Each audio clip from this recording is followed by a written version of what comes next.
तुम्हारा खेल खत्म हो गया चिराग। पुलिस आ चुकी है, औरतों ने आवाज उठाना शुरू कर दिया है। अब वो किसी से नहीं डरने वाली। तुम्हें क्या लगा तुम कभी पकड़े नहीं जाओगे? बहुत कर चुके औरतों का शोषण, अब सच सामने आ गया है। I'm sorry. Really I'm sorry. मुझसे गलती हो गई, आइंदा कभी ऐसा नहीं होगा। मुझे मेरी गलती का एहसास है। कौन सी गलती चिराग? अब क्या बड़बड़ा रहे हैं? पुलिस आ गई। पुलिस क्यों आएगी? एजेंसी वाले आए हैं अपने नए क्रिएटिव के साथ। मैं तो आपको बुलाने आई थी। Chirag, everything okay? Are you fine? या I'm fine. तुम चलो, मैं आया।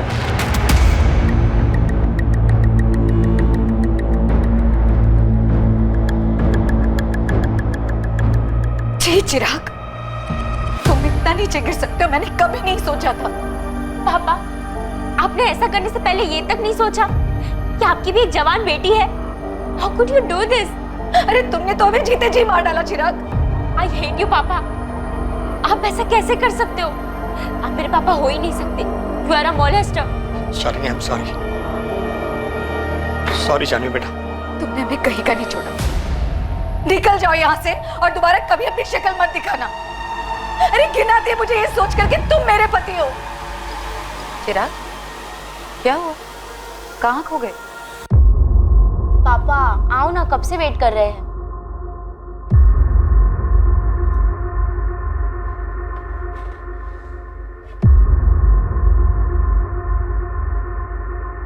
चिराग, क्या हुआ?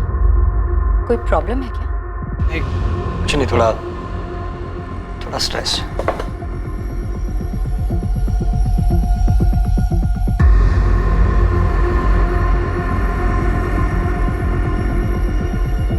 एक के बाद एक sexual harassment in work place यानी कि ऑफिस स्पेस में हो रहे यौन उत्पीड़न की घटनाएं सामने आ रही हैं। ज्यादा से ज्यादा महिलाएं यौन उत्पीड़न के खिलाफ आवाज उठा रही हैं। यही वक्त है जब महिलाओं को सामने आना होगा। यौन उत्पीड़न का एक और मामला आज सुर्खियों में है। चिराग साहनी, जो एक मल्टीनेशनल कंपनी PXR फाइनेंशियल्स के टॉप एग्जीक्यूटिव है, चिराग साहनी पर सेक्सुअल हरासमेंट के आरोप लगाए गए हैं। गिल्ट यानी अपराध बोध मानसिक अशांति का एक बहुत बड़ा कारण, खुद से हुई भूल का नतीजा। अपराध बोध एक डर भी है कि गलती पकड़ी जाएगी और उसका परिणाम भुगतना ही पड़ेगा। जरूरी नहीं है कि अपराध हमेशा प्रायश्चित की भावना को जन्म दे। कभी कभी यह डर एक इंसान को अपनी गलतियों को गलत तरीके से छिपाने के लिए किसी भी हद तक ले जाता है। मी टू मूवमेंट ने कई मर्दों के पुराने पापों को कुरेद कर बाहर निकाल दिया था और कई इस डर में जी रहे थे कि न जाने कब उनका नाम भी सामने आ जाए। ये गाड़ी की चाबी मैडम, साहब ने कहा आपको दे देने को। चाबी? क्यों? साहब कहाँ हैं? साहब कहीं बाहर गए हैं। उन्होंने कहा कि वो खुद टैक्सी लेके घर आ जाएंगे और हम घर जाके चाबी दे दें। लेकिन साहब कहाँ गए? उनको हमने कांदीवली ड्रॉप किया, चारकोप के पास।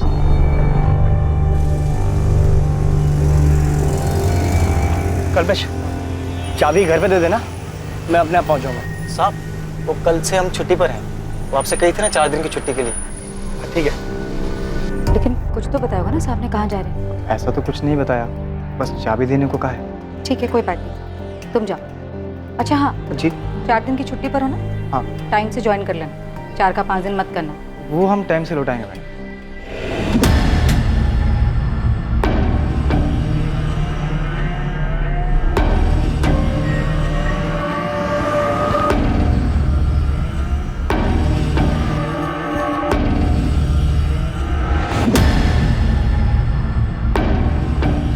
कल्पना, चिराग मिसिंग है। क्या मतलब मिसिंग है? मिसिंग मतलब उनका कुछ पता नहीं चल रहा है। उनका फोन भी बंद है। उनकी वाइफ का कॉल आया था, वो पुलिस स्टेशन जा रही है। ये तुम क्या कह रहे हो नीलम? ऐसे कैसे गायब हो गया और क्यों? The number you have called is currently switched off. शाली जी, आपके ड्राइवर कल्पेश का भी फोन स्विच ऑफ आ रहा है। सर, कल्पेश कल आया था दोपहर में चाबी देने। उसने बताया कि चिराग ने उससे ये कहा था कि वो टैक्सी करके घर वापस आ जाएंगे। लेकिन सर, कल शाम से हम उनका फोन ट्राई कर रहे हैं, उनका फोन बंद आ रहा है। पापा अब तक घर नहीं आए। उनके ऑफिस की कलीग्स कह रहे कोई मीटिंग भी नहीं थी। तो आखिर पापा गए कहाँ? चिराग के घर ना आने का क्या कारण हो सकता है? हो सकता है अपनी मर्जी से कहीं गए हो। मुझे कुछ समझ में नहीं आ रहा है। चिराग के घर वापस ना आने का मुझे कोई कारण नजर नहीं आ रहा है। सर, कल्पेश का अचानक घर आकर चाबी दे देना, सर मुझे बहुत अजीब लगा था। कुछ ठीक नहीं लग रहा था, क्योंकि चिराग का ये कहलवा देना कि वो टैक्सी से घर आ जाएंगे और ड्राइवर के हाथ से चाबी भिजवा देना, सर ये सब बहुत अजीब है। सर, पापा को लेकर हम बहुत डरे हुए हैं, प्लीज कुछ कीजिए। ड्राइवर कल्पेश का एड्रेस है आपके पास? कहाँ रहता है वो? जी सर, है मेरे पास। चिराग सानी के साथ आखिर क्या हुआ था? क्या वो खुद कहीं चला गया था या उसके साथ कोई अनहोनी हुई थी? कल्पेश सिंह को जानते हो? यहीं रहता है। हाँ जानता हूँ, ड्राइवर है। लेकिन क्या हुआ मैडम? कहाँ गया है? कल रात को ही निकला, शायद गांव गया है। कल्पेश सिंह का गांव कहाँ है? भोजपुर का है वो। लेकिन क्या हुआ मैडम, आप कल्पेश को ढूंढ रही हैं? जब वो जा रहा था तो कुछ घबराया हुआ था, हड़बड़ी में था। नहीं, ऐसा तो कुछ नहीं लगा। तो ये कमरा किराए का है क्या? जी, परांच पे भाव का है। परांच पे भाव का कोई नंबर या एड्रेस है तो दो। हो सकता है चिराग ऑफिस की किसी मीटिंग के लिए निकले हों। नहीं शालिनी, मुझे तो अभी नीलम ने बताया। हम लोगों को भी कोई आइडिया नहीं है कि आखिर चिराग जा कहाँ रहा था। इनफैक्ट आज सुबह मेरी और उसकी मीटिंग भी थी। फिर पापा किससे मिलने जा सकते हैं? जहाँ तक कि मुझे याद है, मॉर्निंग में 3-4 मीटिंग शेड्यूल थी, दोपहर में कुछ नहीं था। चिराग कहाँ चले गए मैंने नोटिस ही नहीं किया सर। क्या ऐसी कोई बात है जिसकी वजह से चिराग गायब हो गया हो या कहीं चला गया हो? सचमुच कुछ नहीं कह सकती इसके बारे में। हाँ, लेकिन कुछ बात है। चिराग कुछ दिनों से बड़ा अजीब बिहेव कर रहे थे। अजीब बिहेव कर रहे थे मतलब क्या अजीब? लगभग 3 हफ्ते पहले उन्होंने अचानक पूछा, पुलिस आ गई? ऐसा क्यों पूछा चिराग ने? पता नहीं सर, मुझे भी अजीब लगा था। जी हाँ सर, चिराग पिछले कुछ दिनों से डिस्टर्ब थे। क्यों? किस लिए डिस्टर्ब थे? मुझे नहीं पता सर, मुझे लगा वर्क स्ट्रेस होगा, इसलिए मैंने कुछ पूछना भी जरूरी नहीं समझा। चिराग की कोवर्कर नीलम ने हमें बताया कि चिराग ने उससे पूछा था पुलिस आ गई है क्या। क्यों पूछा होगा? कोई थ्रेट, कोई खतरा? मुझे कोई आइडिया नहीं है। उन्होंने कभी कुछ जिक्र नहीं किया, और अगर ऐसा कुछ था भी तो उन्होंने कभी कुछ नहीं बताया। आपका ड्राइवर अपने गांव भोजपुर गया हुआ है। उसके लैंडलॉर्ड से हमने उसका एड्रेस ले लिया है और भोजपुर पुलिस को भी इन्फॉर्म कर दिया है। लेकिन अगर इस केस में कल्पेश का कोई इन्वॉल्वमेंट है तो वो अपने घर तो नहीं गया होगा। शालिनी जी, चिराग की गाड़ी की चाबी मिल सकती है। शायद हमें ऐसा कुछ मिले जो चिराग को ढूंढने में हमारी मदद करे। वैसे कल्पेश के चाबी देने के बाद आपने गाड़ी चेक की थी? नहीं सर।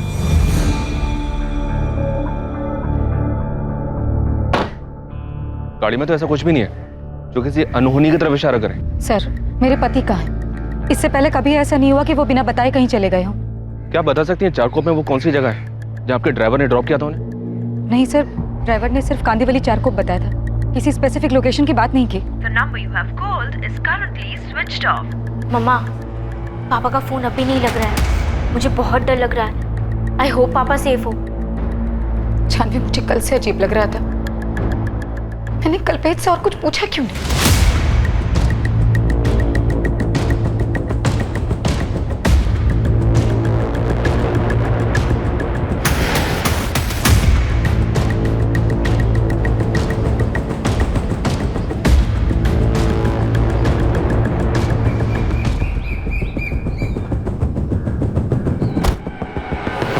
कल्पेश सिंह? हाँ साहब, हम ही कल्पेश हैं।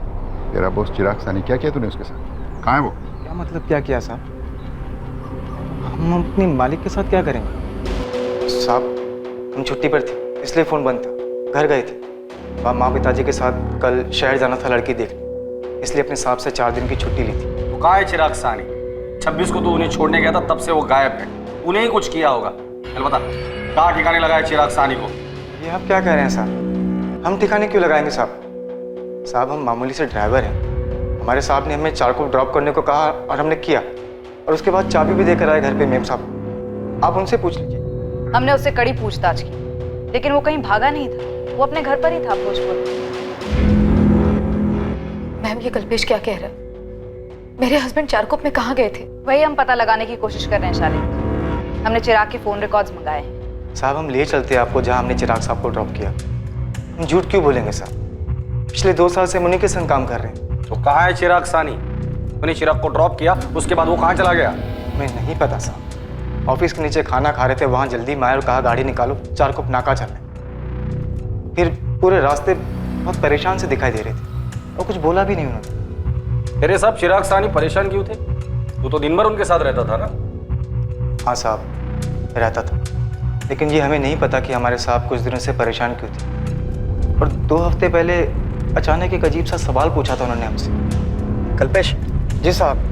अगर मुझे कुछ सेटल करना हो तो तू मेरे लिए कर सकता है क्या? क्या सेटल करना है साहब? है कुछ सेटलमेंट? कहो ना साहब, हम करेंगे जो कहेंगे आप।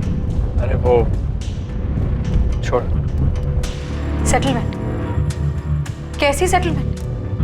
सर ये कल्पेश क्या कह रहा है? उसे सेटलमेंट के बारे में नहीं पता। उसने बताया कि चिराग बात करते करते ही बीच पे रुक गया। सर पापा किसी मुसीबत में हैं, कहीं फंस गए होंगे। हमारे पापा ऑलरेडी किसी चीज में फंसे हुए थे, कोई मुसीबत या कोई डर, जो उनके बिहेवियर से उनके ऑफिस स्टाफ को भी लग रहा था। सर 2 दिन हो गए, पापा की कोई खबर नहीं। प्लीज आप जल्दी कुछ कीजिए। जानवी, हम वो सब कुछ कर रहे हैं जो हमें करना चाहिए। हमारी एक टीम कल्पेश के साथ उस जगह पर गई है जहां पर उसने चिराग को ड्रॉप किया। चिराग साहनी को जहां ड्राइवर कल्पेश ने उतारा था, उसी जगह पुलिस को उसके अगले पड़ाव का सुराग मिलने वाला था। हालांकि वो भी रहस्यों से भरा ही था, लेकिन उसके फोन रिकॉर्ड से यह जानकारी जरूर मिलने वाली थी कि चिराग साहनी को आखिर हर वक्त क्या डर सता रहा था।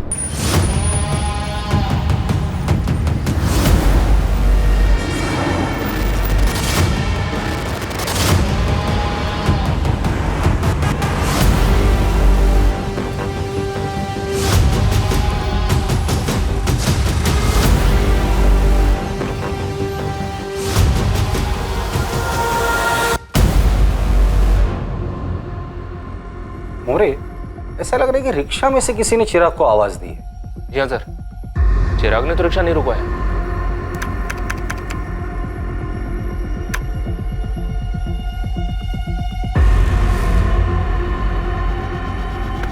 हाँ सर, किसी ने उसे आवाज ही दी है, कोई ऐसा जो शायद उसे जानता हो। चिराग।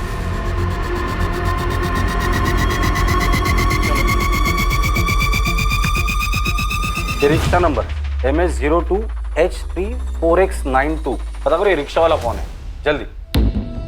जानवी, आखिर तुम्हारे पापा करना क्या चाहते थे? कैसी सेटलमेंट?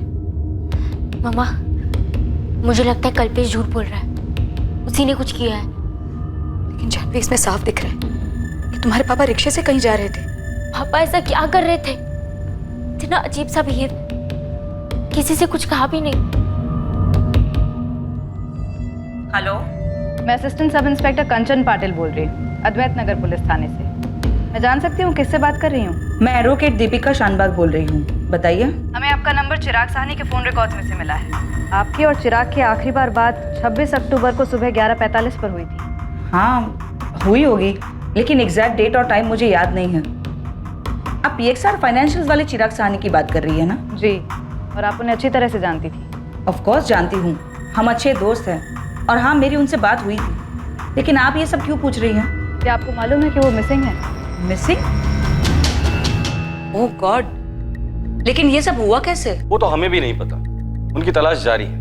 चिराग साहनी ने अपने ड्राइवर कल्पेश से किसी सेटलमेंट का जिक्र किया था, क्या आप इसके बारे में कुछ जानती हैं? जी नहीं, मैं किसी सेटलमेंट के बारे में तो नहीं जानती, लेकिन इतना जरूर बता सकती हूँ कि चिराग काफी दिनों से बहुत परेशान था, कोई उसे बुरी तरह से हरास कर रहा था, और उस दिन मुझे यही पूछने के लिए उसने फोन किया था कि क्या मैं उसका केस लड़ सकती हूँ। कौन सा केस और कौन हरेस कर रहा था उसे? 12 अक्टूबर को चिराग मुझसे मिलने आया था मेरे ऑफिस। उसे किसी बात का डर था। दीपिका, मैं बहुत डर गया हूँ।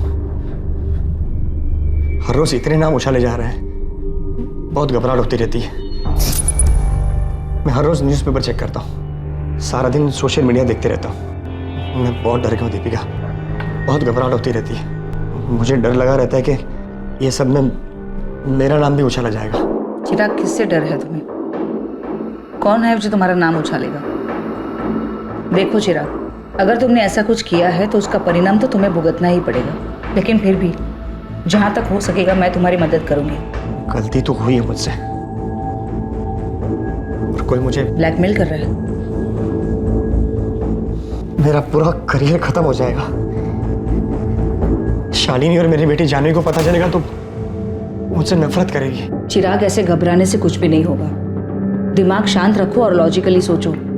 कौन है जो तुम्हें ब्लैकमेल करने की कोशिश कर रहा है? बताओ मुझे, हम उसे हैंडल कर सकते हैं। 26 की सुबह को भी इसी बारे में बात करने के लिए उसने मुझे फोन किया था। बहुत घबराया हुआ था। दीपिका प्लीज सेटल करो इसे। मैं अब डर डर के नहीं जी सकता। हम सेटल कर सकते हैं, लेकिन इसके लिए तुम्हें मुझे पूरा सच बताना होगा।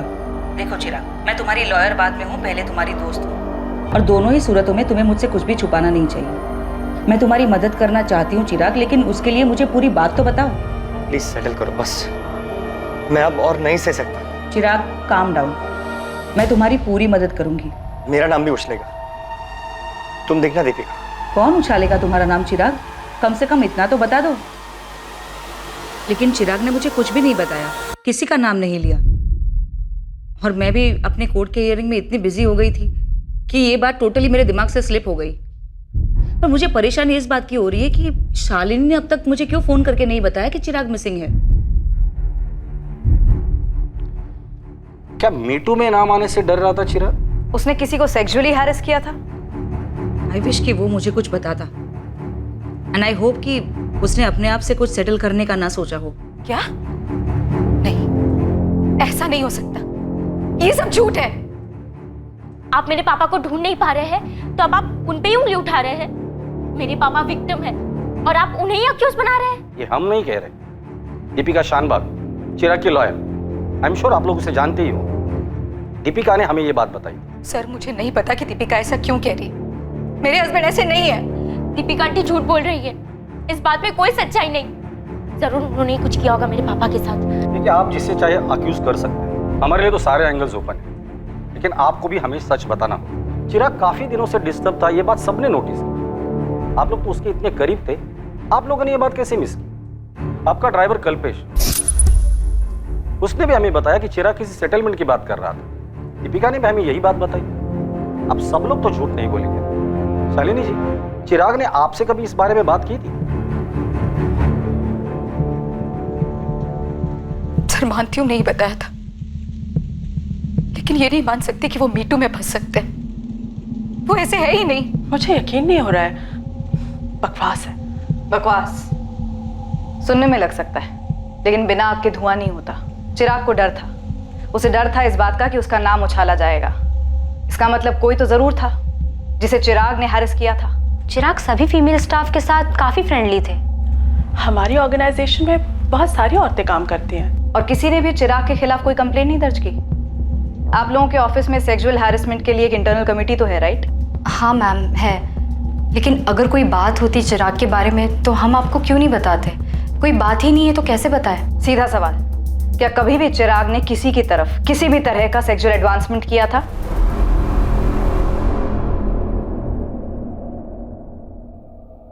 मैम सच बात तो ये है कि चिराग। बोलो नेहा, तुम्हें किसी से डरने की जरूरत नहीं है। मेरा मतलब ये है कि चिराग थे तो सबके साथ फ्रेंडली ही, लेकिन अब जब आप पूछ ही रही हैं तो। ए स्वीटी, कितना काम करोगी? चलो मैं तुम्हें घर ड्रॉप कर दूं। नो थैंक्स, आई थिंक मैं मैनेज कर लूंगी। ओके, सी या। या बाय। सेक्सी है ममता, पक्का तुम क्लाइंट का दिल जीत लोगी। Thank you sir. By the way, nice cut. सच कहूँ तो मुझे कभी ऑकवर्ड नहीं लगा। अब आप लोग इतना सब कुछ कह रहे हो तो हो सकता है कि चिराग ने कभी कोई ऐसा कमेंट या रिमार्क पास किया हो जिसे अब ये सोचकर लगे कि वो बहुत अजीब या चीप था, लेकिन ऑनेस्टली मुझे ऐसा कभी नहीं लगा। कल्पना, मैंने कहा ना बिना आग के धुआं नहीं होता। मुझे कहने में बहुत अजीब लग रहा है। एक दिन प्रेजेंटेशन की तैयारी के लिए मैं उनके केबिन में गई थी। अगर हम अपने सेल्स स्ट्रैटेजी को मार्केट रिजल्ट के साथ कंपेयर करें और एनालाइज करें कि हम अपने टारगेट से कितने पॉइंट पे पीछे हैं, तो शायद हम पहुंच सकते हैं वहां तक। बहुत से चिराग,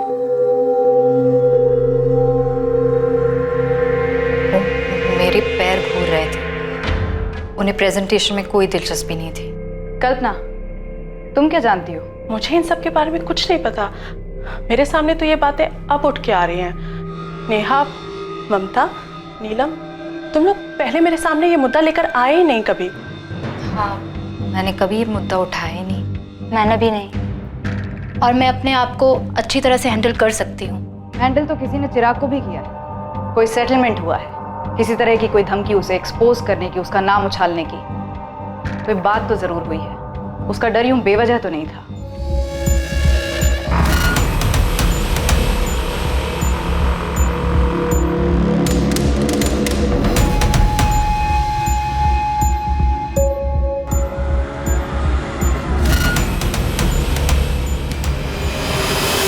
सर, ये रहा आपका रिक्शा ड्राइवर शंभू। बाहर की रिक्शा भी खड़ी है। याद चिराग सानी, क्या जानते हो इसके बारे में? हाँ साहब, ये आदमी अपन के रिक्शे में बैठा था चारकोप नाके से। कोई और भी था तुम्हारे रिक्शा में पहले से जिसने चिराग को तुम्हारी रिक्शा में बुलाया था? 100% सही साहब। एक बंदा था जो पहले से रिक्शा में बैठा था, आपने उसको महावीर नगर से बिठाया था। ठीक ठाक नॉर्मल सा बंदा था साहब। उसको ग्लास फैक्ट्री जाने का था मड़ में। उसने पहले ही बोला था कि चारकोप नाके से किसी और को बिठाने का है साहब। फिर दोनों को लेकर ग्लास फैक्ट्री के बाहर छोड़ दिया साहब। ग्लास फैक्ट्री से वो दोनों कहाँ गए? अपने को क्या मालूम साहब। आपने वो लोग से पैसा लिया और मड़ जेट्टी की तरफ चला गया। कौन था वो आदमी जो तुम्हारे रिक्शा में बैठा था? कुछ याद है तुम्हें? नहीं सर, ना ही मैंने उनके मुंह से किसी का नाम सुना और ना ही मैंने उनसे उनका नाम पूछा। शंभू, तो उसका हुलिया बता सकता है साहब लोगों को स्केच बनाने के लिए? अपन ट्राई मार सकता है साहब, लेकिन ठीक ठीक याद नहीं है अपने को। अभी दूसरा स्टॉप मिल गया, ग्लास फैक्ट्री। लग जा उस्मान, इस चिराग का फोटो हर जगह घुमा। कोई तो होगा जिसने चिराग को देखा होगा। लग जाता हूँ साहब, लेकिन आपको फोन रिकॉर्ड में कुछ भी नहीं मिला क्या? मतलब इस चिराग सानी को कौन बुलाया, क्यों बुलाया? तो किसी ने फोन तो किया ही होगा।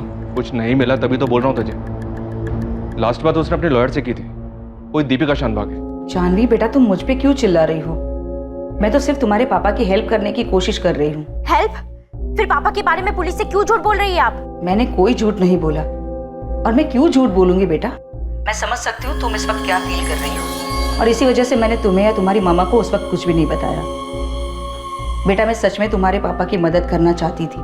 पापा वैसे थे ही नहीं, मुझे पता है। आप झूठ बोल रही है। आप ही ने कुछ किया है पापा के साथ। आप ही है और कोई नहीं।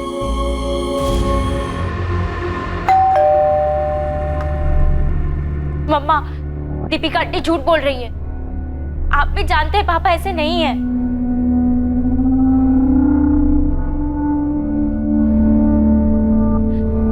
मम्मा, कुछ तो बोलो। अब आप भी ऐसे चुप मत हो जाओ। बताओ क्या हुआ? जानवी, मैं बैंक गई थी।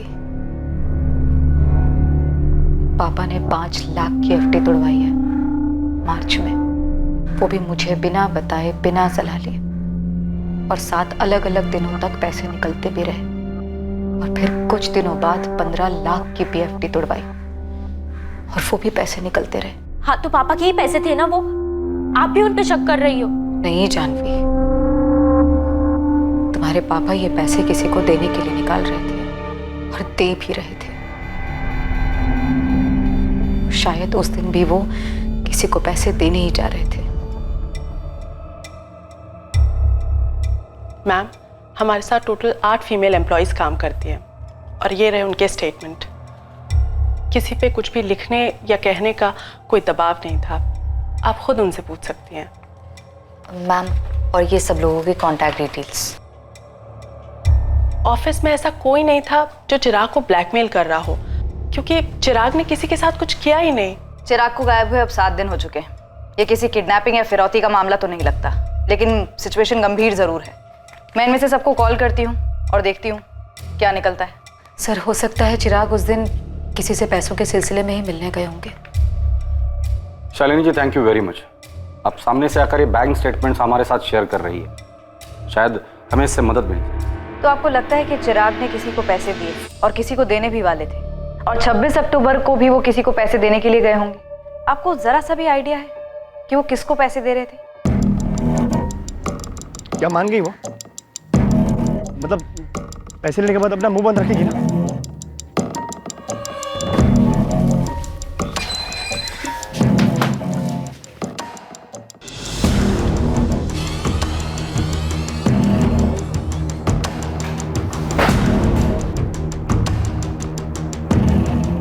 वो कहाँ है? चिराग साहनी। तुमने बहुत गलत किया है।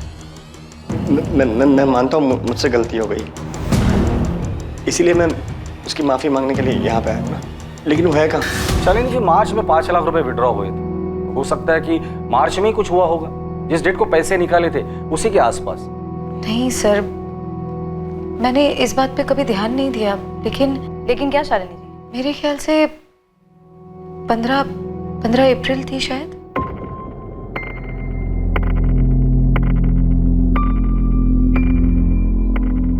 काम छोड़ना?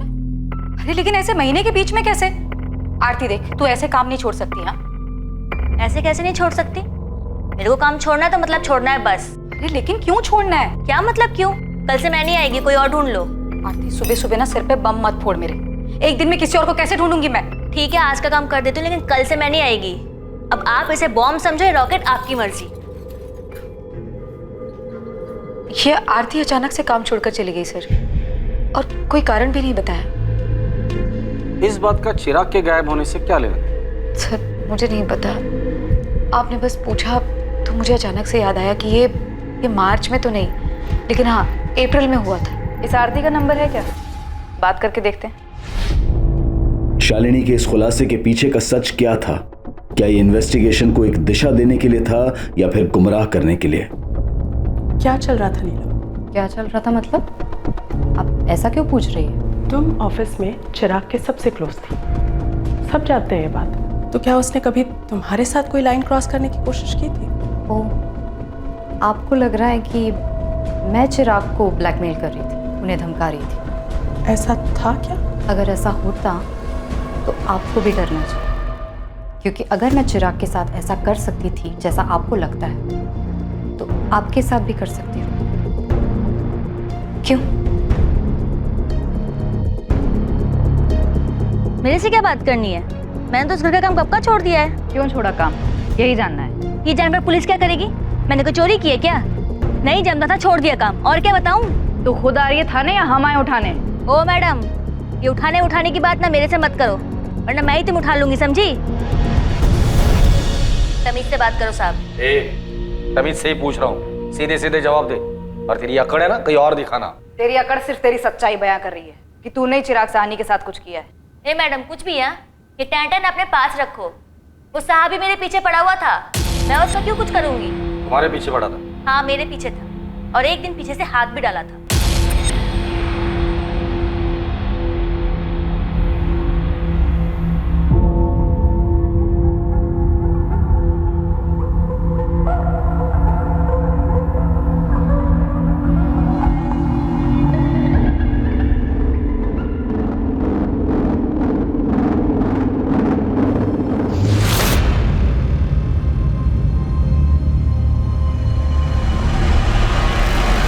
शालिनी भाभी और जानवी एक हफ्ते के लिए दिल्ली गए हुए थे। अकेला देखकर उसने हाथ डाला मेरे पे। 5 लाख रुपए कैसे लिए उससे? धमकी देकर?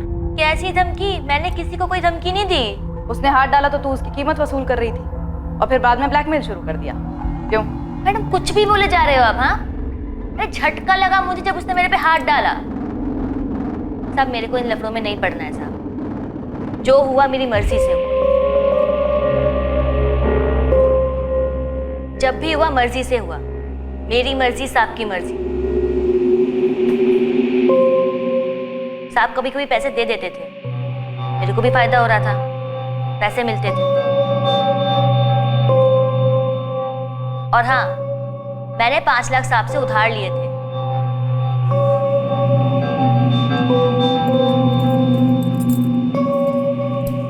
साहब, ये साहब मुझे 5 लाख रुपए लोन देना साहब। ब्लैकमेल कर रही हो? मैं काई को ब्लैकमेल करूंगी साहब? पति साला उधार लेकर बैठा हुआ है, साहब से धमका रहा है।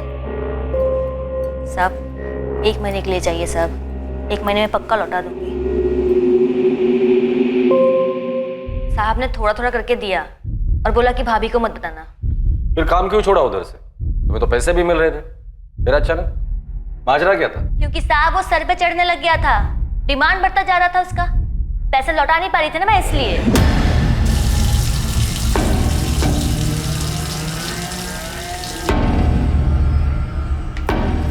मेरे 5 लाख रुपए का है, वापस लौटाने का इरादा है या नहीं?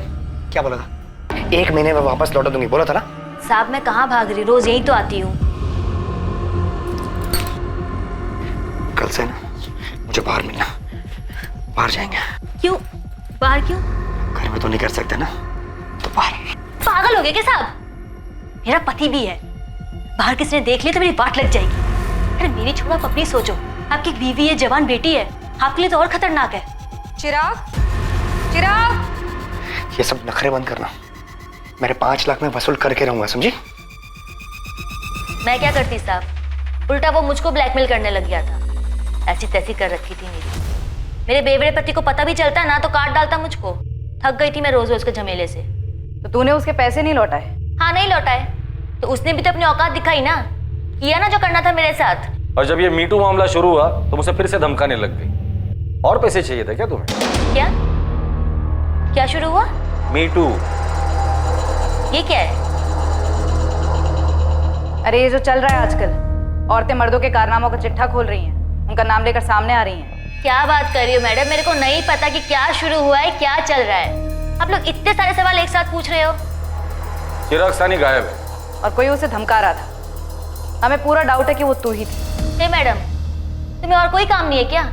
मेरे को बहुत सारा काम है, 4 घर का काम है। मैं कहीं को धमकी दूंगी उसको?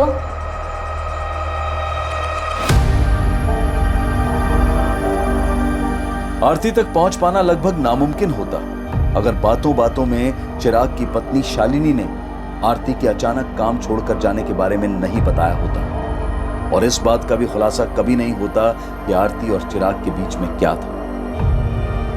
और खुद शालिनी भी इस बात से शॉक्ड रह गई कि असल में आग की लपटें वहीं से आई जहां का एक ब्लैंक लीड खुद शालिनी ने पुलिस को दिया था।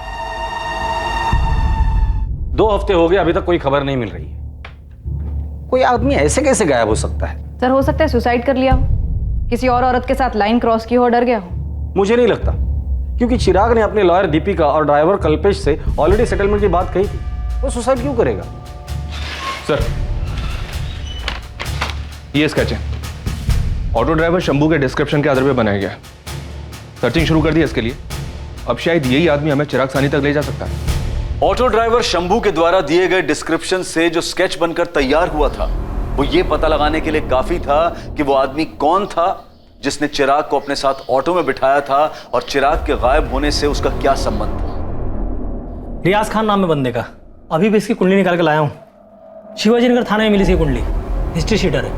अटेम्प्ट टू मर्डर, एक्सटॉर्शन, लूट, लंबा चौड़ा बायोडाटा है इसका। ये रियाज खान अभी कहाँ है? दानुकरवाड़ी के पास घर है इसका, आजकल बेल पे बाहर है। साहब ऐसे कैसे उठा कर लेकर जा रहे हो साहब? साहब बोलो तो, किया क्या है मैंने? किस मामले में उठा रहा हूँ साहब, बोलो तो। तब ऐसे बताएंगे रियाज, अभी तक हाफ मर्डर के लिए अंदर था ना, फुल के लिए अंदर जाएगा। चलो इसे अंदर। चिराग सानी कहाँ है रियाज? अब ये तो बोलना ही मत कि तू उसे नहीं जानता, नहीं तो हड्डी तोड़ के हाथ में दे दूंगा तेरी, समझा? दुनिया से तौबा कर लेगा तू। साहब जानता है इसको, साकिब भाई के कहने पे मैंने उठाया था, मैं ही लेकर गया था साहब। अबे लेकर गया तो कहाँ है आदमी? कहाँ ठिकाने लगाया उसको? लाश कहाँ है? लाश तो नहीं है साहब। साले पोस्टमार्टम करवा दूंगा तेरा। सीधे सीधे पॉइंट पे आ जा, तेरे पहेलियों के लिए मेरे पास टाइम नहीं है। बोल। मार डाला साकिब भाई के घर पे, गले में रस्सी डाल के गला घोट दिया साहब। अब किधर मिलेगा वो, है ही नहीं तो। बॉडी कहाँ है? साकिब भाई ने उनके घर के पीछे वाली भट्टी में डाल दिया साहब। फिर हम लोगों ने वहीं इंतजार किया ताकि बॉडी अच्छी तरह से जल जाए। फिर भाई ने भट्टी की अच्छी तरह से सफाई कर दी, सब कुछ हटा दिया, कुछ नहीं रहने दिया। तो साहब बॉडी किधर से मिलेगा? फिर हमने राख को खाड़ी में डाल दिया साहब, सब कुछ बह गया रहेगा साहब। इसके आगे मेरे को नहीं मालूम, मेरे को मत पूछो। तेरे को नहीं पूछू तो क्या तेरे बाप से जाके पूछू? साकिब भाई को पूछो ना साहब। कॉन्ट्रैक्ट उसका था साहब, मेरे को सिर्फ 50,000 रुपये दिया था पिकअप करने के लिए, मैं सिर्फ कुरियर बॉय था साहब। और ये चिराग सानी ऐसे ही तेरे साथ आ गया? फोन पे बात हुई होंगी पहले, भाई ने बोला होगा कि तेरा पिकअप होएगा ऑटो में। साहब ये चारकोप नाका पे किसी लेडीज का मैटर था साहब। कौन लेडीज? किसके लिए? मेरे को नहीं मालूम साहब। साकिब पठान सुपारी किलर, 7 मर्डर केस हैं इस पर। ये भी बेल पर बाहर है। ये चिराग सानी इसके साथ ऐसे कैसे चला गया सेटलमेंट करने के लिए? किसी से तो बात हुई होगी। रियाज के साथ ऐसे उठकर चला गया। चिराग सानी समझ में नहीं आ रहा। इधर ही टुकड़ा किया था उसके डेड बॉडी का। साहब, यही इस भट्टी में हड्डियां, मांस और कपड़े जलाए थे उसने। फॉरेंसिक टीम को इन्फॉर्म करो तुरंत। साकिब पठान किधर है?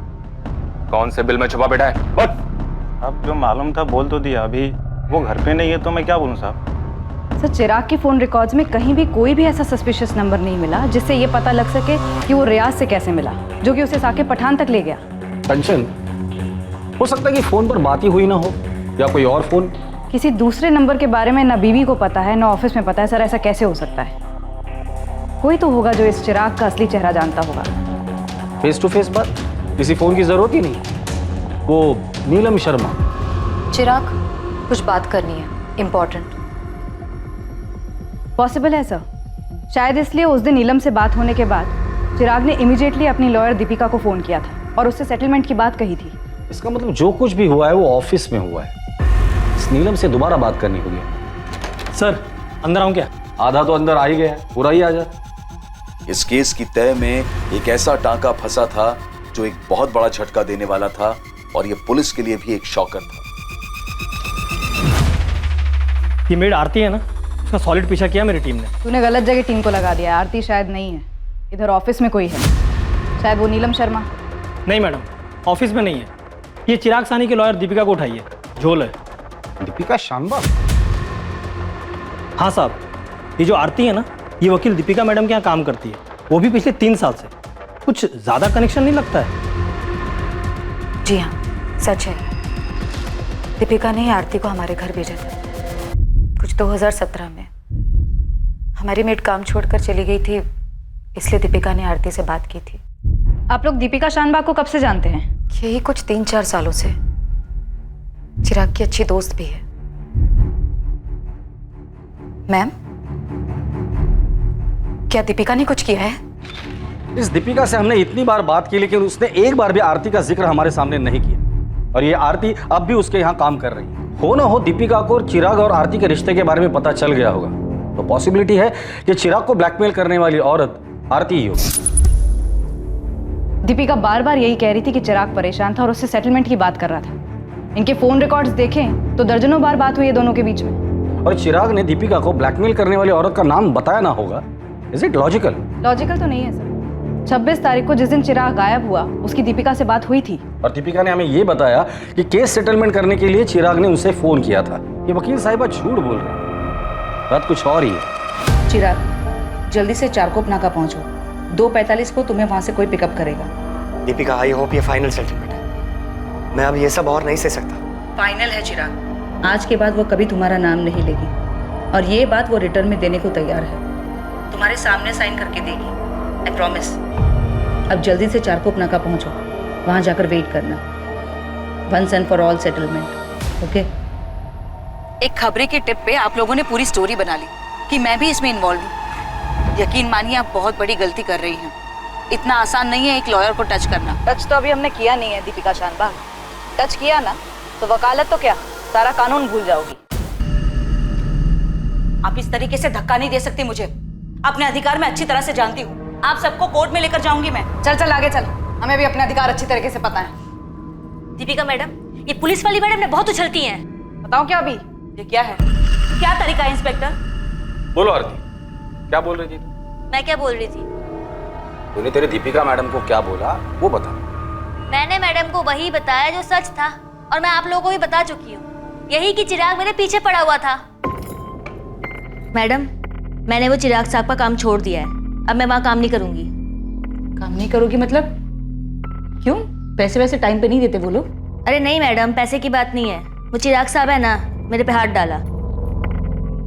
हाथ डाला मतलब जबरदस्ती की क्या? अरे नहीं मैडम, जबरदस्ती वगैरह नहीं की। मतलब मेरे को भी अच्छा लगा, हो गया हमारे बीच। लेकिन जब से मैंने चिराग साहब से 5 लाख लोन लिया ना, तब से अजीब अजीब बातें करता है। बोलता है यहाँ मिल वहाँ मिल, ये कर वो कर। मेरे को नहीं जानता, मैंने काम छोड़ दिया। मैडम, मैंने आपको यही बताया था ना, बताओ ना इन सबको। तेरे दीपिका मैडम ने तुझे ये नहीं बताया कि तेरे इस बात के बदले में इसने चिराग से 15 लाख रुपए लिए थे? झूठ है ये, मैंने चिराग से एक पैसा भी नहीं लिया। अभी रेड करवा रहे हैं आपके घर में, 100% कैश मिल जाएगा दीपिका जी, और तब तक आप ये भी बता देंगे कि पैसे क्यों लिए आपने। मैडम आपने ऐसा किया? बिल्कुल ऐसा किया तेरी मैडम ने। दीपिका शानबाग, साकिब पठान हमारी कस्टडी में, तुम्हारे सारे कानूनी दांवपेच उसने हमारे सामने उगल दिए। 3 बार बेल करवाया था साकिब पठान का, इसी तरह से मिली थी ना उससे, और फिर उसी का इस्तेमाल किया इस जुर्म के लिए।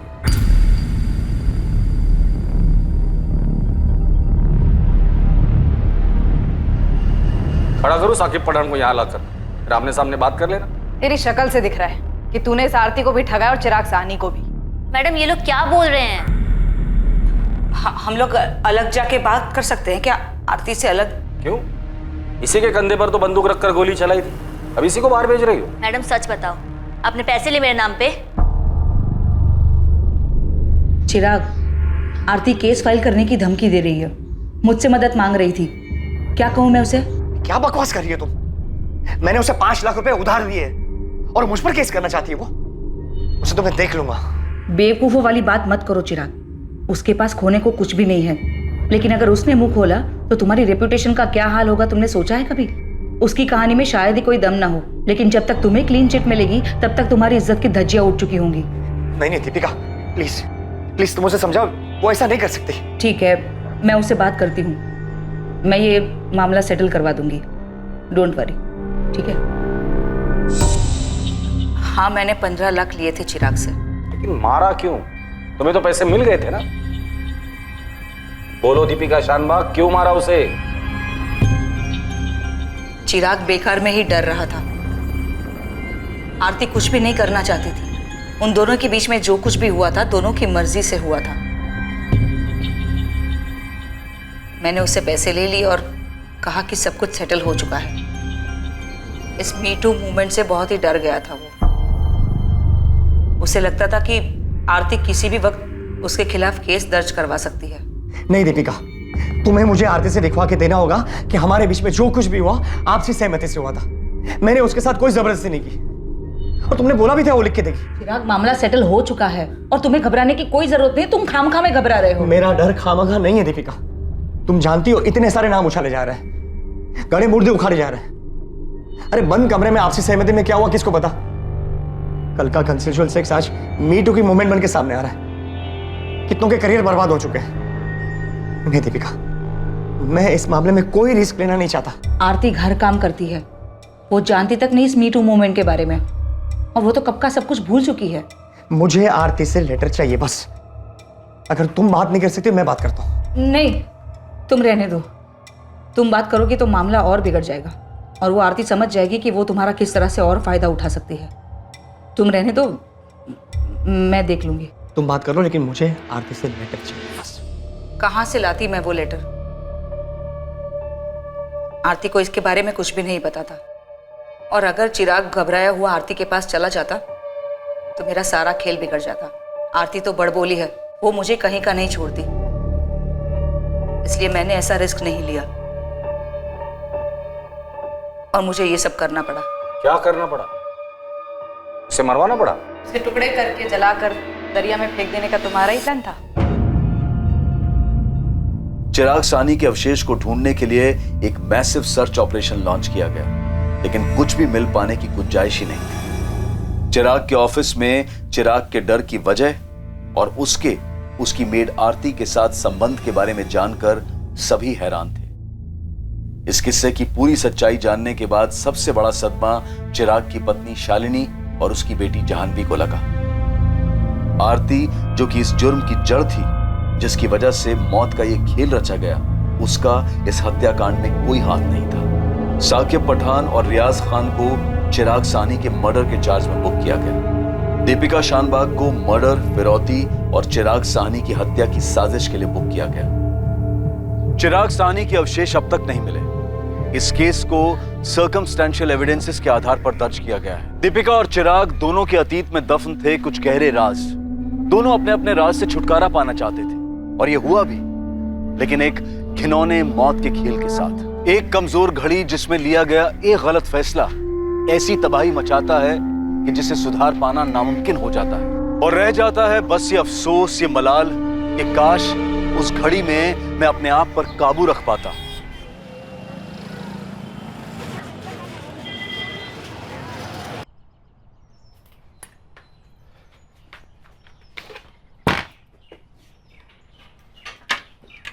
अरे भरत, दोपहर में थोड़ा जल्दी आ जाओगी, मुझे 3 बजे शर्मा जी के यहाँ जाना है। अरे बाप रे, मीटिंग है मैडम की, फिर तो 3 बजे से पहले आना ही पड़ेगा। देखो काम है वहाँ, अगर लेट करोगे तो खाना खुद ही गर्म करके खाना पड़ेगा। समझ गया। आओ आगे तक छोड़ देता हूँ। नहीं, मैं पैदल चली जाऊंगी, वैसे थोड़ा चलना भी हो जाएगा, बाजू वाली गली में तो है। चलो बाय।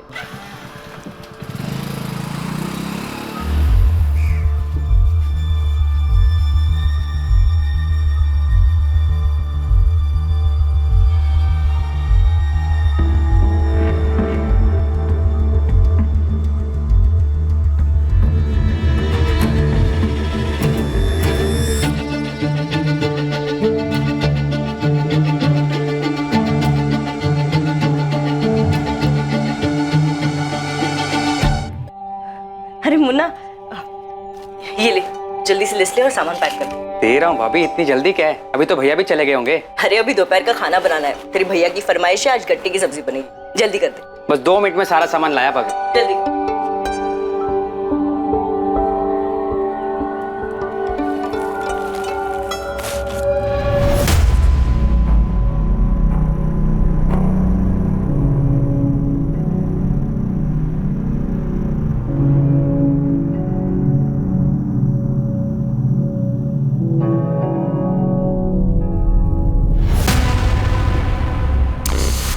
बेसन? बेसन भाभी, वरना गट्टे की सब्जी कैसे बनेगी?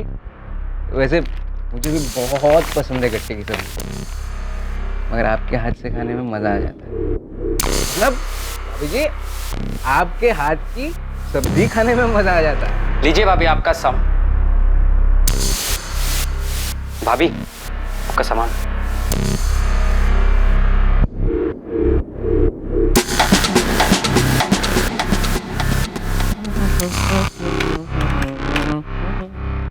भाभी जी 750।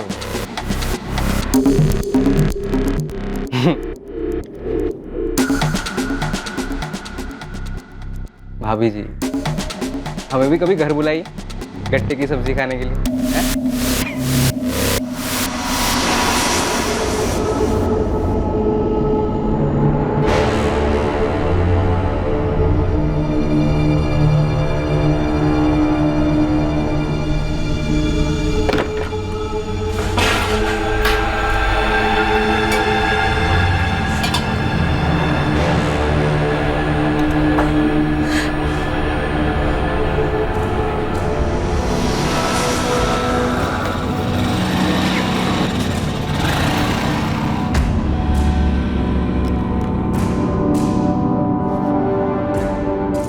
लो अलका, आ गया मैं। देख लो, अभी 2 भी नहीं बजे। अलका,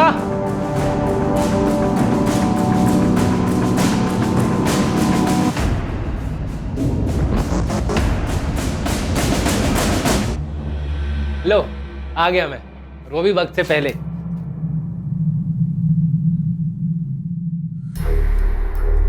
अलका, क्या हुआ? कुछ नहीं, सर दुख रहा है मेरा, इसलिए खाना नहीं बना पाई। क्या हुआ है? कुछ कहा किसी ने? झगड़ा हुआ किसी के साथ? अलका क्या हुआ? और वो किराने वाला गोपाल, उसने क्या किया उसने? उसने फिर से हमारा कि लोग खड़े हैं, अकेले में मिल के ना जान से मार दूंगा तुझे।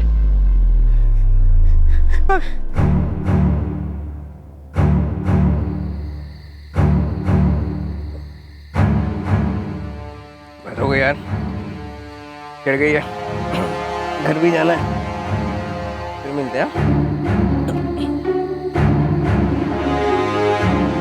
गोपाल त्रिवेदी जैसे लोगों को समाज की गंदगी कहने में कोई हर्ज नहीं है। वो एक ऐसी विकृत मानसिकता का इंसान था जिसे महिलाओं के साथ अभद्र व्यवहार करने में आनंद महसूस होता था। मोहल्ले में हर कोई उसकी हरकतों के बारे में जानता था। लेकिन कभी किसी ने उसे टोका नहीं। अलका को भी गोपाल का व्यवहार बिल्कुल पसंद नहीं था, लेकिन वो अपने पति भरत के गुस्से से भी वाकिफ थी, इसलिए चुप रही। लेकिन जब पानी सर के ऊपर चला गया तब जाकर ये चुप्पी टूटी। इसके बाद भरत और गोपाल के बीच दुश्मनी खुलकर सामने आई, जो बढ़ती ही गई। क्या ये दुश्मनी किसी साजिश को अंजाम देने वाली थी, जिसके बारे में कोई सतर्क नहीं था?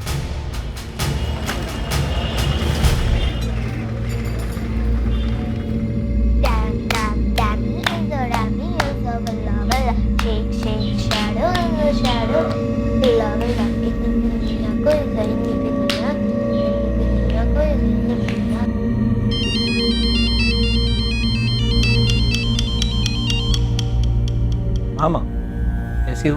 मैं तो ठीक हूँ, तू बता कैसा है? बिजी है? कुछ खास नहीं, बस कपड़े के नए ऑर्डर दिए थे, उसी का हिसाब किताब चालू है। ये छोड़ो, बताओ बच्चे कैसे हैं? वो ठीक है, खेल रहे हैं। अच्छा ये बता, बात की तूने? फिर वही बात माँ, पुल के नीचे से बहुत पानी बह चुका है। लेकिन बच्चों को क्या कहेगा? वक्त के साथ वो भी समझ जाएंगे। ठीक है, जैसी तेरी मर्जी, पर तू जल्दी घर वापस आ जा। हाँ माँ, बस 2-3 दिन और, फिर आ जाऊंगा। दादी, पापा का फोन है, मुझे भी बात करनी है। हेलो पापा। कैसी है मेरी गुड़िया? मैं ठीक हूँ। पापा अब कब वापस आओगे? बस 2 दिन में आ जाऊंगा बेटा। अच्छा पापा, एक बात बताओ। अच्छा बेटा, मैं बाद में फोन करता हूँ, कुछ अर्जेंट काम आ गया मुझे। कट गया।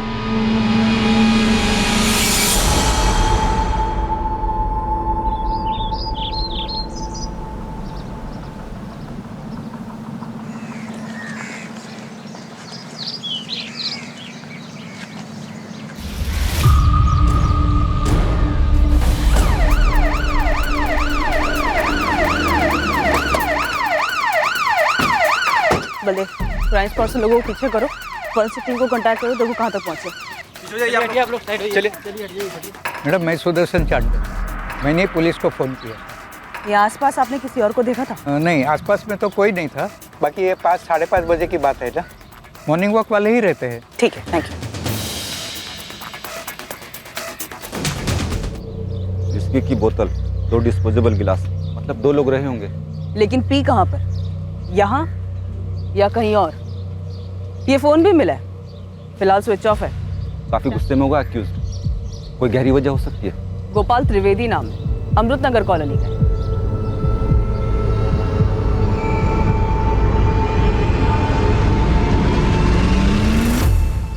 विक्टिम की होगी मैडम, झड़प के वक्त गिर गई होगी। बॉडी पे स्टैबिंग के अलावा कोई और निशान नहीं है। कपड़े भी ठीक ही लग रहे हैं, लगता नहीं कि झगड़ा हुआ होगा बलदेव। और ये चेन शायद ये मर्डर की है, मर्डर करते वक्त यहाँ पे गिर गई होगी और उसे पता नहीं चला होगा। बलदेव, तुम एक काम करो, इस पूरे एरिया को स्कैन करो, और जब तक फॉरेंसिक टीम नहीं आती यही रुको, तब तक मैं विक्टिम की फैमिली को इन्फॉर्म करूँ। जी सर, बॉडी को देखकर यही लग रहा है कि डेथ स्टैबिंग की वजह से हुई है। मोटिव पर्सनल लग रहा है। बॉडी पर से एक ड्राइविंग लाइसेंस भी मिला है। सर, मैं रास्ते में हूँ, विक्टिम की फैमिली को इन्फॉर्म करने जा रही हूँ। Okay sir.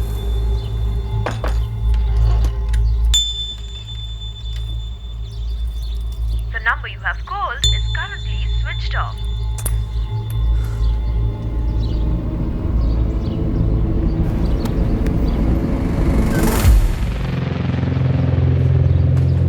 गोपाल त्रिवेदी का घर यही है? जी मैडम, लेकिन वो यहाँ पे नहीं। आप कौन है उनकी? मैं उनकी वाइफ हूँ, काजल। काजल जी, आप हमारे साथ चलिए।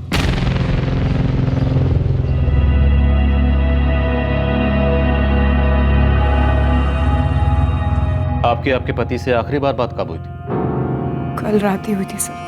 मतलब घर नहीं आए? यही बताने के लिए उन्होंने फोन किया था।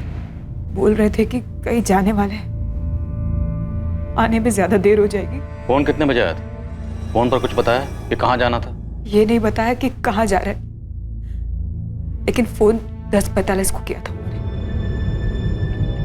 कहाँ पहुंचे? अब भी तो दुकान बंद की है। अच्छा सुनो, फोन ये कहने के लिए किया था कि तुम मेरे लिए रुकना मत, खाना खा के सो जाना, मुझे आने में देरी हो सकती है। पर अभी इस वक्त कहाँ जाना है? मिलने जाना है किसी, ड्रिंक्स विंक्स भी हो सकती है, इसीलिए कह रहा हूँ तुम रुकना मत, खाना खा के सो जाना।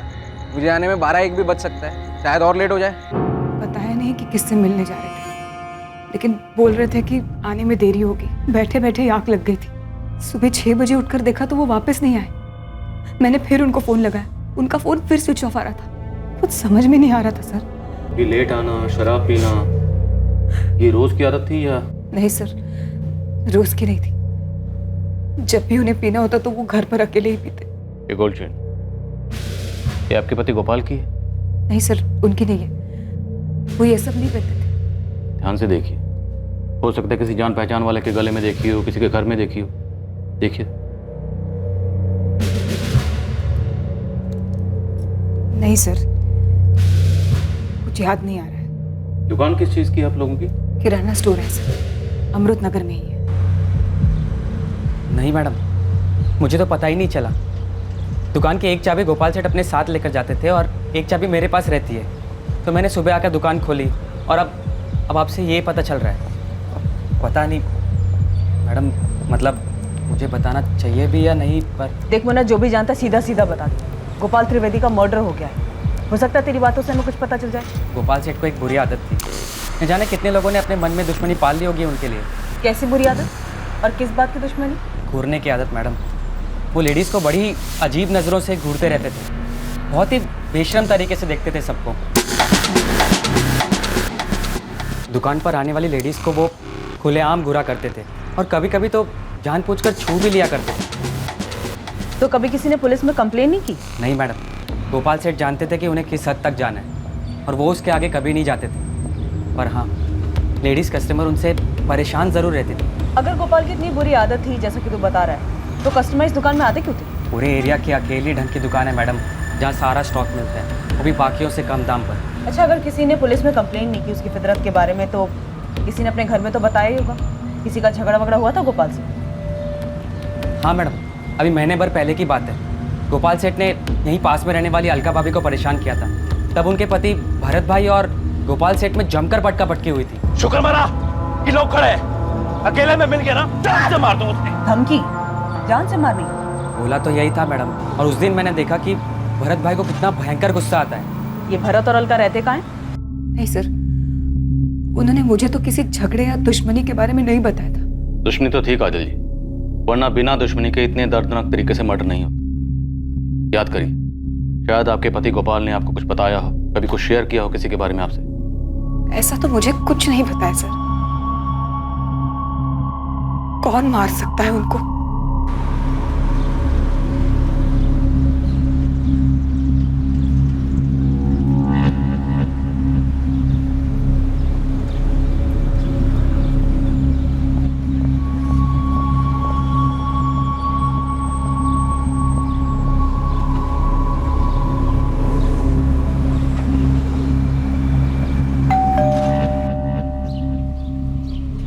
अलका जी?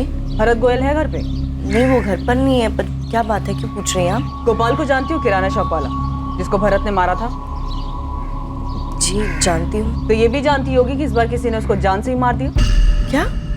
जान से मार दिया? हाँ, इतना चौंको मत अलका। लेकिन आप यहाँ क्यों आई है? भरत का क्या मतलब है इससे? बहुत बुरी तरह से मर्डर हुआ है उसका। भरत का झगड़ा हुआ था गोपाल से, तो सोचा तुमसे पूछती चलूं। नहीं, भरत ने ये सब नहीं किया है। भरत से कहना अमृतनगर पुलिस स्टेशन आ जाए। और एक और बात अलका, भरत निर्दोष है ये मुझे समझाने से पहले अपने मन को समझा।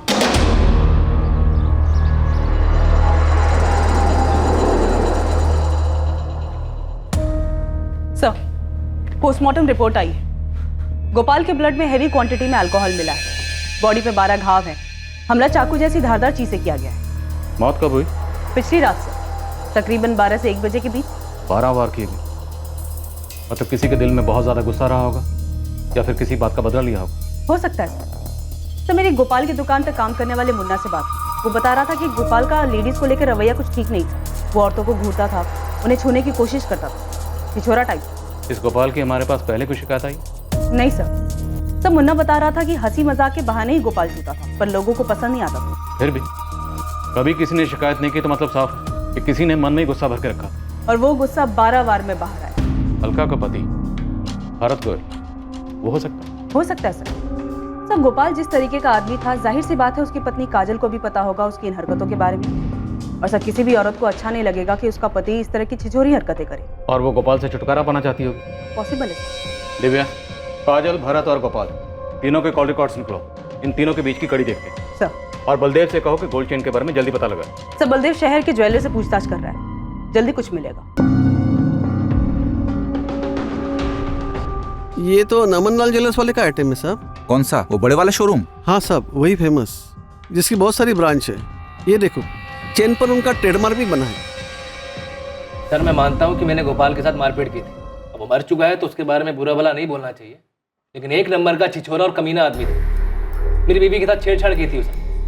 हाथ उठाया तो क्या गलत किया मैंने? उसने गलत किया था तो तुम्हें पुलिस के पास आना चाहिए था। उसे जान से क्यों मार डाला? सर, मैंने उसे नहीं मारा है, और वो मारपीट वाला मामला तो वहीं का वहीं खत्म हो गया था। और मारपीट करते वक्त तुमने उसे धमकी नहीं दी थी? हाँ, दी थी सर।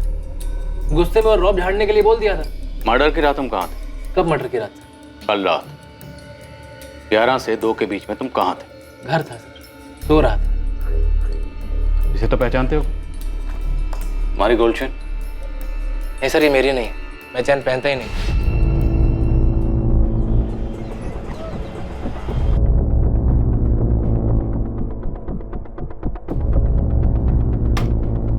चेन तो हमारी है सर, पर यहाँ की नहीं है। फिर कहाँ की है? ये चेन हमारी गया डिस्ट्रिक्ट के शॉप से बेची गई। गया बिहार वाला? आपके पास वो खरीदने वाले का भी रिकॉर्ड होता है ना? हाँ है, 1 मिनट दीजिए, बता दो।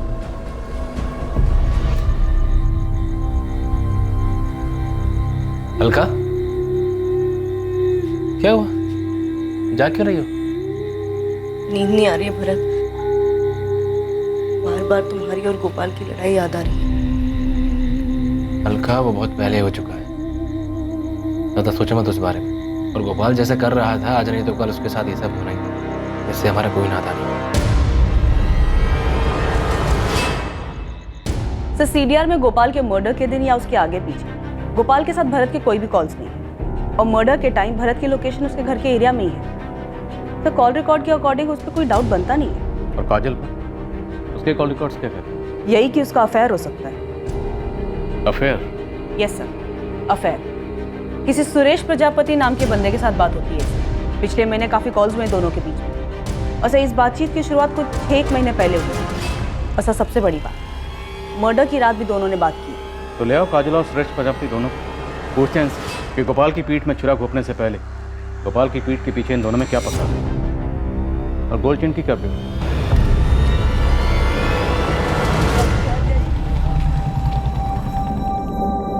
ये गेम खेलना बंद कर, स्कूल में लेट हो जाएगा। छोड़।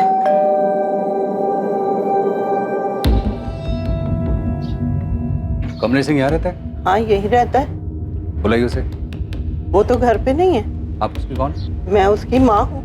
कहाँ गया वो? कुछ दिनों के लिए बाहर गया है। लेकिन आपको कमलेश से क्या काम है? एक केस के सिलसिले में उससे बात करनी है। ये चेन कमलेश की है? हाँ, ऐसी एक चेन है तो उसके पास, लेकिन फोटो देख के कैसे बता सकती हूँ कि ये चेन वही है या दूसरी? वो बाहर कहाँ गया है? इंदौर गया है। इंदौर में कहाँ रुका है? कजल, पिछली बार तुमने हमें अपने और सुरेश के बारे में नहीं बताया। हमें बेकार में इतनी मेहनत करनी पड़ी। बताना चाहिए था ना। क्या चल क्या रहा है तुम दोनों के बीच में? सुरेश और मैं स्कूल के दोस्त हैं। उसके और मेरे बीच सिर्फ दोस्ती है बस।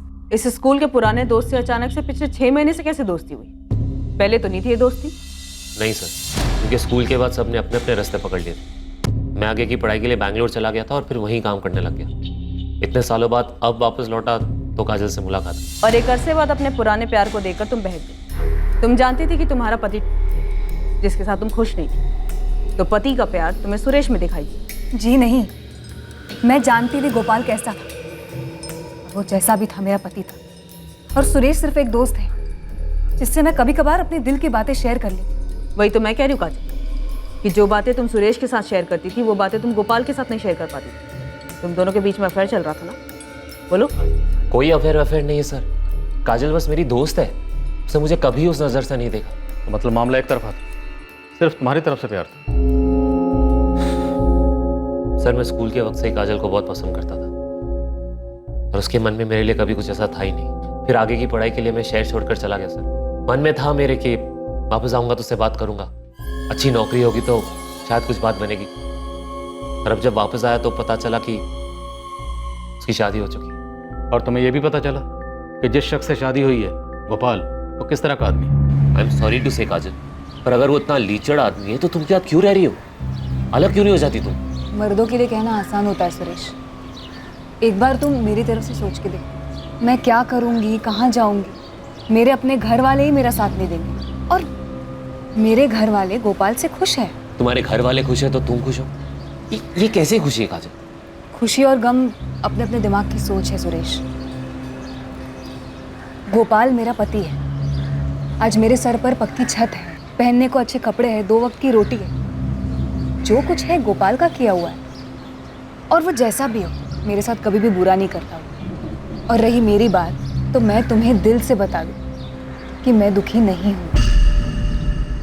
पर इसका मतलब ये तो नहीं कि तुम गोपाल के साथ वाकई खुश थी। मैं दुखी नहीं थी, ये मैंने बता दी। बाकी जिसे जो चाहिए वो समझे।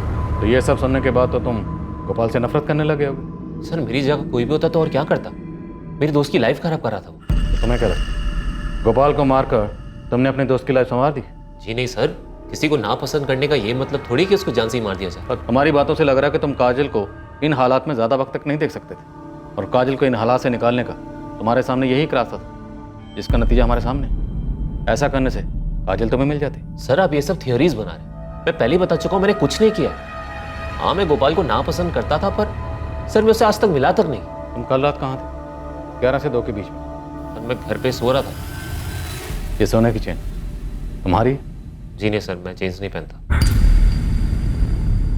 सर, उस आदमी का पता चल गया जिसकी गोल्ड चेन है वो। गोपाल त्रिवेदी की हत्या अब एक पहेली बनती जा रही थी। इस हत्या के कई संदिग्ध थे और सबके पास हत्या करने की अलग अलग वजह थी। इन सभी संदिग्धों की लिस्ट में एक और नाम शामिल होने वाला था। क्या वही असली कातिल था, या फिर ये एंगल सिर्फ इन्वेस्टिगेशन को भटकाने की एक साजिश थी?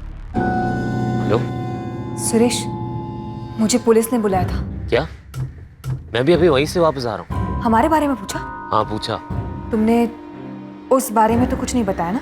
नहीं नहीं, मैंने कुछ नहीं बताया। कुछ टाइम की बात है काजल, तुम अपना ध्यान रखो। तुम भी। बाय।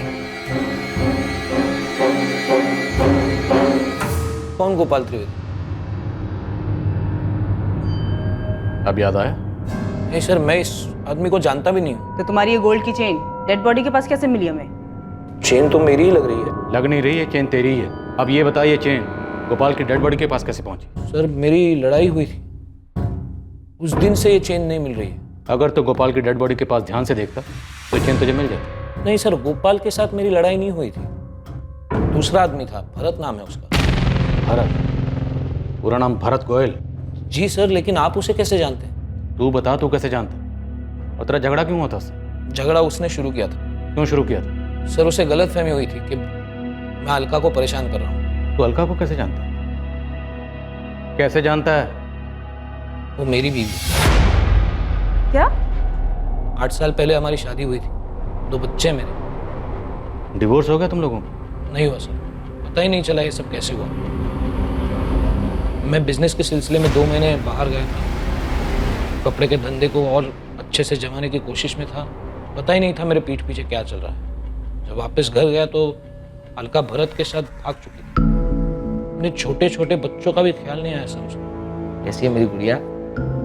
हाँ माँ, अलका कहाँ है? कमलेश, आप बहुत अच्छे इंसान हैं, और मुझे सच में ये लिखते हुए बहुत दुख हो रहा है कि हम आपस में कभी खुश नहीं थे, और ना ही मुझे आपसे कभी प्यार हो पाया। ऐसे में जब भरत मेरी जिंदगी में आया तो मैं खुद भी इस एहसास को समझ नहीं पाई, लेकिन मैं उस एहसास को खोना नहीं चाहती थी, इसीलिए आपसे माफी मांग रही हूँ। आप एक अच्छे इंसान हैं, और मैं जानती हूँ आप बच्चों को संभाल लेंगे। मैं पूरी तरह से बिखर चुका था। उसने धोखा किया था मेरे साथ, लेकिन फिर 6 महीने पहले एक दिन। Hello hello hello Kamlesh. Alka? हाँ। कहाँ हो तुम अलका? और कैसी हो? कमलेश, तुम कैसे हो? बच्चे कैसे हैं? तुम्हें बहुत याद करते हैं, हमेशा पूछते रहते हैं तुम्हारे बारे में। मुझे भी उनकी बहुत ध्यान आती है। अलका रो मत, मैं शाम को बात कराता हूँ बच्चों से तुम्हारी। नहीं नहीं, मैं नहीं बात कर पाऊंगी, बहुत गुस्सा होंगे वो। अगर कुछ पूछेंगे तो क्या बताऊंगी उन्हें? नहीं गुस्सा करेंगे वो। अलका तुम माँ हो उनकी, उस दिन के बाद अक्सर हमारी बातें होती थी, पर वो बातें बच्चों को लेकर शुरू होती और उन्हीं पर खत्म हो जाती थी। तो तुमने कभी अलका को वापस लाने की कोशिश नहीं की? शुरुआत में की थी, क्योंकि बच्चों को जरूरत थी माँ की। पर जब मुझे पता चला कि उसने भरत के साथ शादी कर ली है तो अलका भरत को बिना बताए तुमसे मिलती थी? वो मुझे नहीं पता सर। मैं हर 15-20 दिनों में एक बार इंदौर आता जाता रहता हूँ। यहाँ कपड़े होलसेल भाव पे मिल जाते हैं। मेरा एक दोस्त है राजेश, ड्राइवर है, शहर से अक्सर बाहर रहता है, तो मैं उसके यहाँ ही रुक जाता हूँ। जब भी आना होता था मैं अलका को बता देता था। तो भरत को जब इस सब के बारे में कुछ पता ही नहीं था, तो तुम्हारा भरत से झगड़ा कैसे हुआ? 15 दिन पहले मैं उसके घर पे गया था। उन्होंने मुझसे कहा है वो कुछ नहीं पूछेंगे तुमसे। कह रहे थे पापा बस एक बार मम्मी से बात करा दो। नहीं कमलेश, बच्चे हैं वो नहीं समझ पाएंगे। मैंने समझा दिया है उन्हें, तुम भी मान जाओ। वो बच्चे हैं तुम्हारे। तुम्हारी याद आती है तो मुझसे अपनी दादी से लिपट लिपट कर रोते हैं बेचारे।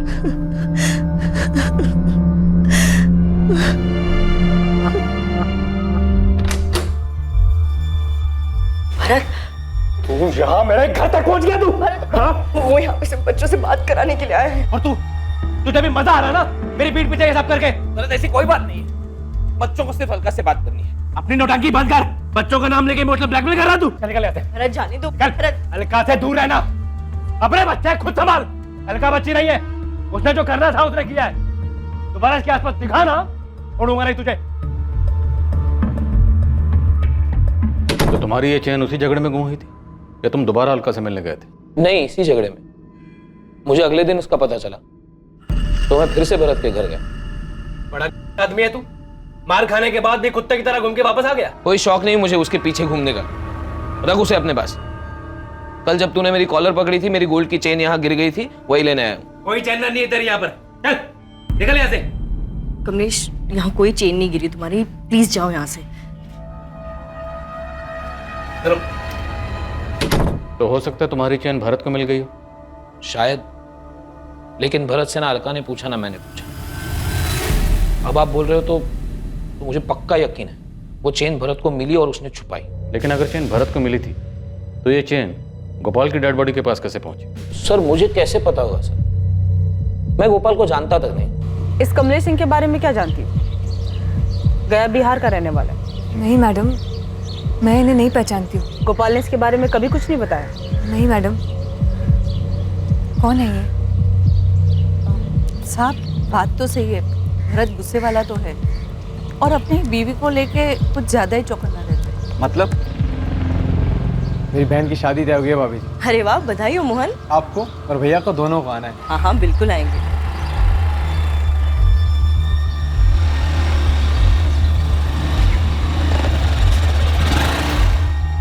अरे भरत, काम नहीं है घर में? अरे मोहन अपनी बहन की शादी का कार्ड देने आए थे। तो कार्ड ले लिया ना, अंदर जाओ। ऐसा इसके बाद क्यों कर रही थी उससे? भरत, तुम्हारा दिमाग खराब हो गया है क्या? पागल हो गए हो तुम? हाँ, पता नहीं पहले से ऐसे थे अब।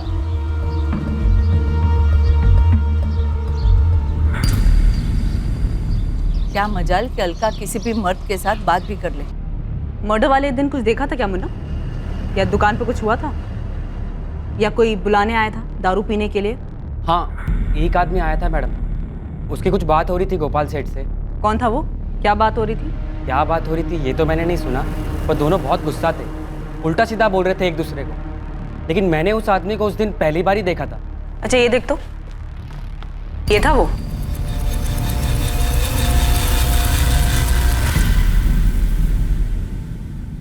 ऐसे क्या देख रहे सर? सर मैं बता चुका हूँ सब कुछ। याद है मुझे, अच्छी तरह से याद है कि तूने क्या बताया था। जो जानता था सर वही बताया है। यही कहा था ना तूने? तो गोपाल को जानता तक नहीं, उससे कभी मिला भी नहीं। हाँ सर। तो जिस दिन गोपाल का मर्डर हुआ तेरा भूत गया था उसकी दुकान पे झगड़ा करने? हाँ मैडम, यही था। श्रेष्ठ प्रजापति, अब अगर एक झूठ और बोला ना तो तेरे सर से प्यार का भूत हमेशा हमेशा के लिए उतार दे। बोल सच क्या है? सर मैं मिला था गोपाल से, पर मैंने कुछ नहीं किया। मैं बस उसको समझाने गया था कि उसकी हरकतों की उससे काजल बहुत परेशान रहती है। और उल्टा मुझे पे दोस्त जमाने लगे सर। मुझसे मेरी बीवी के बारे में बात कर रहा है। साले तू है कौन बे? देखो गोपाल, मैं झगड़ा करने नहीं आया, बस एक बार मेरी बात सुन। अबे अपना मुंह बंद रख और पहले ये बता तू है कौन हमारे बीच में आने वाला? मैं तुम्हारे बीच में नहीं आ रहा हूँ भाई, मैं बस तुम्हें इतना समझाना हूँ कि तुम्हारी छिछोरी हरकतों की वजह से काजल बहुत परेशान रहती है। ए औकात में रह और मुझे मत सिखा मुझे क्या करना चाहिए और क्या नहीं। दोबारा मेरी बीवी का नाम अपने मुंह से मत निकालना। तुम्हें दिखाई नहीं देता क्या तुम्हारी वजह से कितनी परेशान रहती है काजल? तो तुझे क्यों इतना दर्द हो रहा है उसके लिए? देखो गोपाल, गलत बात मत करो, वो मेरी अच्छी दोस्त है, ठीक है ना? इससे पहले कि तुम्हारी सारी दोस्ती झाड़ दूं ना, निकल इधर से और दोबारा दिखना मत। चल। तो उसने जो तेरी बेइज्जती की, उसी रात तूने उसका मर्डर करके उसका बदला ले लिया? नहीं सर, मैं रात में उससे मिला ही नहीं। उसकी दुकान से मैं सीधा अपने घर चला गया था और काजल को मैंने फोन करके बताया इस बारे में, और अगले दिन जब मुझे पता पड़ा उसका खून हो गया तो सर मैं घबरा गया। तूने तो कुछ नहीं किया, फिर क्यों घबरा गया? सर मेरा झगड़ा हुआ था ना उसके साथ, और काजल ने मना किया था मैं आप लोगों को कुछ भी बताऊं। तुमने उस बारे में तो कुछ नहीं बताया ना? मतलब सब में काजल भी शामिल है? नहीं सर, वो बस चाहती थी मैं सब चक्करों में ना पड़ूं, क्योंकि वो भी जानती मैंने कुछ नहीं किया सर।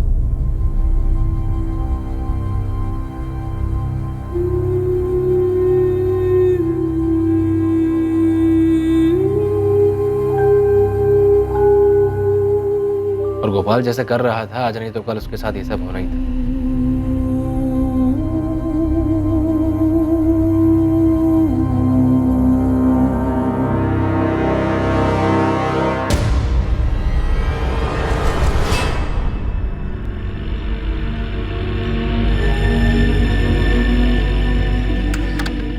भरत, कहाँ चली जाते हो इतनी रात में? बाहर से आवाज आई थी, देखने गया था।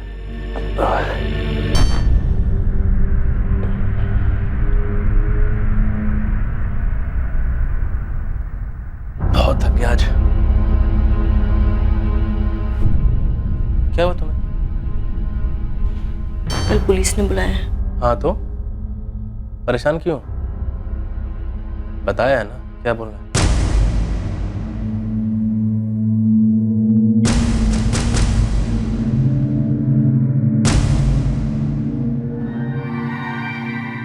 आखिरकार इस साजिश के बीच खड़ी अलका गोयल उर्फ अलका सिंह से पूछताछ हुई। देखने में भले ही किसी भी चीज में उसकी भागीदारी ना लग रही हो, लेकिन शायद ये सारी की सारी साजिश उसी के इर्द गिर्द घूम रही थी। क्या अलका सिर्फ एक बेखबर मोहरा थी, या फिर इस साजिश के पीछे अलका का ही चालाक दिमाग था? आप लोग मुझे इसमें क्यों घसीट रहे हैं सर? मेरा इस मामले से कोई लेना देना नहीं है। अरे नहीं अलका जी, आपको तो हमने बस ऐसे ही बुला लिया। हमने सोचा आपके नए नवेले पति भरत और पुराने पति कमलेश दोनों को हम थाने की चाय पिला चुके हैं, बस सिर्फ आप बची थी। सोचा आपको ही बुला लेते, एकदम सेंटर में जो आप हो, गोपाल, भरत, कमलेश सबसे कनेक्टेड हो। सर कमलेश ने क्या किया है? उसने कुछ नहीं किया, वो बेचारा तो खुद विक्टिम है। उसकी गोल्ड चेन जो मिली है क्राइम स्पॉट से, वही गोल्ड चेन जो भरत से झगड़ा करते वक्त आपके घर में गिर गई थी। अच्छा खेल खेला तुम लोगों ने। सर क्या मतलब है आपका? मतलब तो तूने निकाला। गोपाल भी गया काम से और पुराना पति कमलेश भी परेशान नहीं करेगा। एक तीर दो निशाने। नहीं सर, भरत किसी का मर्डर नहीं कर सकता। मैंने तो किसी का नाम ले लिया, भरत का नाम तो तुम ले रही हो।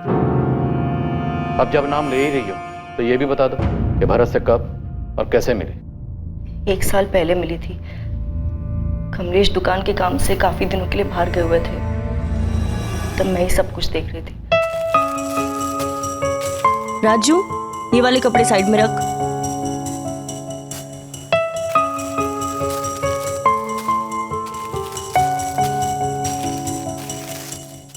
ये एक मिक्स नहीं होना चाहिए।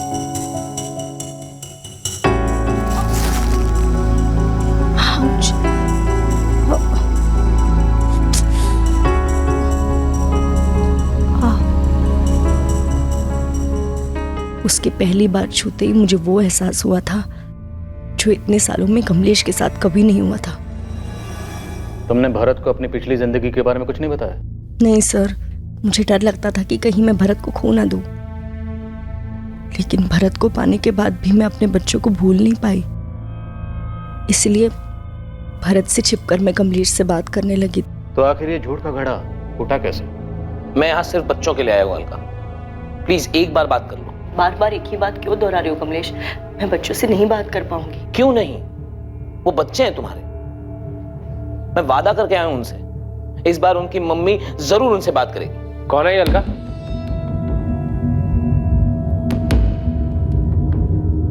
किसके बच्चों से बात करने के लिए कह रहा है? भरत वो अलका, मैं पूछ रहा हूं कौन है ये? मैं इसका पति हूं भरत। क्या क्या बकवास कर रहा है ये? भरत वो मेरा डिवोर्स नहीं हुआ था और हमारे 2 बच्चे भी हैं। निकल, चल निकल यहाँ से। धक्का मत दे भाई। देख अभी प्यार से बोल रहा हूँ वरना लात मार के बाहर निकालूंगा। चल। अरे बोला ना एक बार, धक्का मत दे। निकल।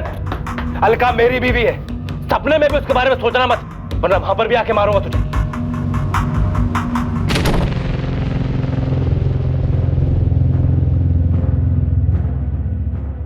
प्यार करती है उससे? जाना उसके साथ तो अभी निकल जा। नहीं भरत, मैं तुम्हारी बीवी हूँ, मुझे यही रहना है तुम्हारे साथ। अलका मुझे छोड़ के मत जाना कभी। नहीं भरत, कभी नहीं जाऊंगी, कभी नहीं। तो भरत ने जब तुम्हें तुम्हारे पहले पति कमलेश के साथ देखा, उसके दिल में डर बैठ गया कि तुम उसे छोड़कर कहीं कमलेश के साथ वापस ना चली जाओ, और इसी डर की वजह से उसने गलत फैसला लिया। ऐसा गलत फैसला सर? दिव्या कुछ समझ में नहीं आ रहा। इनकी आपस की कहानी भी उलझी हुई है, और रही बात अलका और भरत की गोपाल से कनेक्शन की, तो उस छेड़छाड़ वाले कांड के अलावा इनका गोपाल से और कोई कनेक्शन दिख नहीं रहा। तो शायद जितना हमें दिख रहा है भरत और गोपाल के बीच की दुश्मनी उससे कहीं ज्यादा है। मेरी गुड्डू से बात हुई, भरत की हार्डवेयर शॉप पे काम करता है। भरत भाई थोड़ा गुस्से वाले तो हैं, पर उनका दिल भी उतना ही साफ है। दिल अपने पास रख गुड्डू, मुझे गुस्से के बारे में बता। अब क्या बताऊं मैडम, 2 हफ्ते पहले की बात है। अरे हेलो, भरत कहाँ है? भरत कहाँ है? सेठ तो नहीं है, आप लोग कौन है?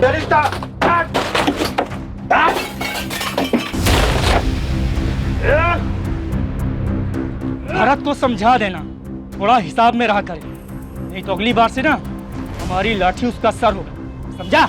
मैंने बताया भरत भाई को कि गोपाल के आदमी ने किया है ये। तुझे कैसे मालूम चला कि वो गोपाल के आदमी थे? क्योंकि उनमें से एक आदमी पहले गोपाल की दुकान में काम करता था, मैं पहचान गया था उसे। मतलब भरत जानता था कि उसकी दुकान गोपाल ने तोड़वाई? तो क्या भरत ने गुस्से में गोपाल से बदला लिया? सब भरत के गुस्से का भरोसा नहीं है, वो कुछ भी कर सकता है। दिव्या मुझे लग रहा है कोई हमारे साथ खेल खेल रहा है, जो नहीं है हमें वो दिखाया जा रहा है। हालांकि इनमें से किसी के भी खिलाफ हमारे पास कोई सबूत नहीं है, लेकिन सुरेश, काजल, अलका और भरत सबके पास मर्डर का मोटिव। लेकिन क्राइम सीन से हमें कमलेश की गोल्ड चेन मिलती है। सब इनमें से जो कोई भी है बहुत चालाक है। सिर्फ इस गोल्ड चेन के अलावा हमारे पास कोई डायरेक्ट लिंक नहीं है। दिव्या हम अभी तक वही देखते आ रहे हैं जो हमें दिखाया गया है। हालांकि इस केस में एक तीर से 2 निशाने तो लगाए गए, पर मुझे लगता है कि तीर की कमान उन हाथों में नहीं है जिनके बारे में हम सोच रहे हैं।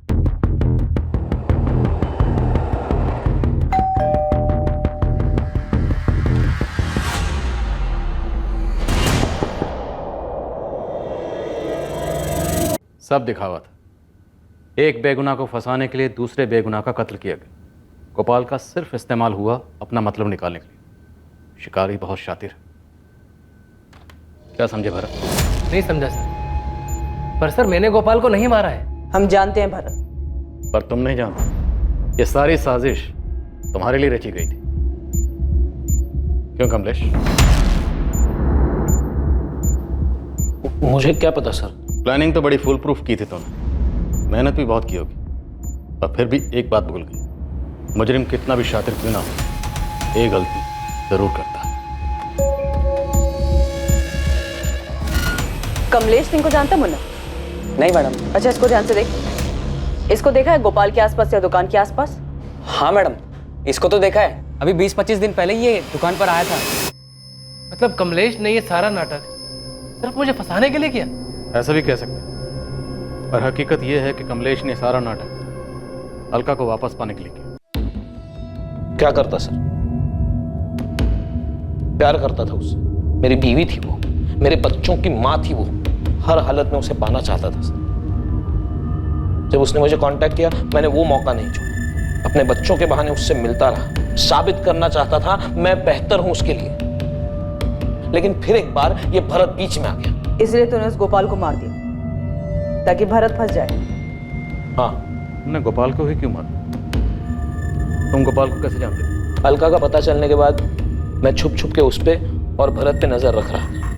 जिस दिन भरत और गोपाल का झगड़ा हुआ मैं वहीं था, सब देख रहा। अगली बार अकेले में मिल गया ना, जान से मार दूंगा तुझे। वहां सब लोग भरत के गुस्से के बारे में ही बात कर रहे थे। मुझे इससे अच्छा मौका नहीं मिलता था। मैंने प्लान बना लिया जिसमें गोपाल की जान जाती, उसके लिए भरत फांसी पर चढ़ जाता। आखिर में मैं और अलका ही बचते। तो तुमने गोपाल की डेड बॉडी के पास अपनी गोल्ड चेन क्यों छोड़ी? उससे तो शक तुम पर ही जाता। इसलिए सर मैंने भरत के साथ झगड़े वाला प्लान बनाया ताकि मैं कह सकूं मेरी चेन भरत के घर पे खो गई थी, जिसका इस्तेमाल भरत मुझे फंसाने के लिए कर। मैं साफ साफ बच जाता। कल जब तूने मेरी कॉलर पकड़ी थी, मेरी गोल्ड की चेन यहाँ गिर गई थी, वही लेने आया। और गोपाल को अपने साथ दारू पीने के लिए कैसे मनाया? दोस्ती की, धंधे वाली दोस्ती।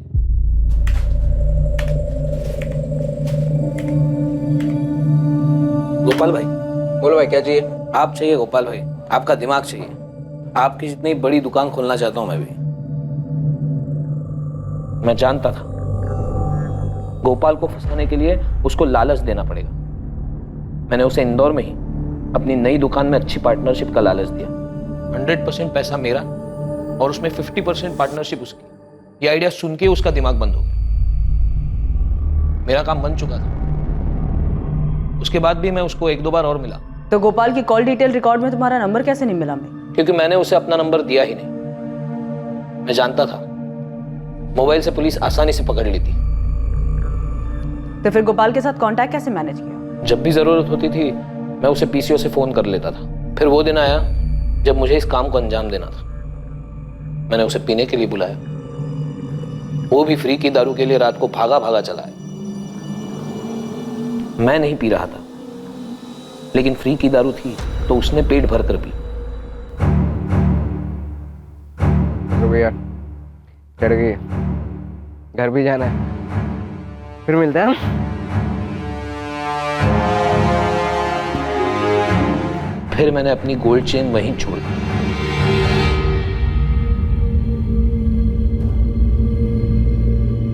मैंने सोचा एक बार भरत पुलिस की रडार में आ जाए, बाकी का काम इसका गुस्सा ही कर देगा। इतना बड़ा षड्यंत्र रचा, एक बार भी तुम्हारे जहन में यह बात नहीं आई कि जुर्म से किसी का भला नहीं होता? कमलेश के मन में पल रही बदले की भावना ने उसे कातिल बना दिया और वो जेल की सलाखों के पीछे पहुंच गया। जहां एक तरफ गोपाल ने अपनी जिंदगी खो दी, वहीं दूसरी तरफ अलका और भरत जैसे भी थे, चाहे वो कितने भी गलत थे, पर जिंदगी में आने वाली मुश्किलों का उन्होंने एक साथ सामना किया। दोनों ने मिलकर तय किया कि वो अलका और कमलेश के बच्चों पूनम और विक्रम को माँ बाप दोनों का प्यार देंगे और उनकी परवरिश में कोई कमी नहीं रहने देंगे। ये बहुत जरूरी होता है कि हम जो चाहते हैं उसके बारे में हम पहले से अपना दृष्टिकोण तय कर लें, क्योंकि कोई भी भटकाने वाली बात हमें अपने लक्ष्य से दूर और अपराध के नजदीक कर सकती है। कमलेश अलका को वापस लाकर अपना परिवार पूरा करना चाहता था, लेकिन अलका को भरत के साथ खुश देखकर वो अपने लक्ष्य से भटक गया और उसे वापस पाने की बजाय उसके मन में भरत के लिए विकृत विचार उभरने लगे। नतीजा, उसने अपने बदले की भावना को पूरा करने के लिए एक बेकसूर की हत्या कर दी और कातिल बन गया।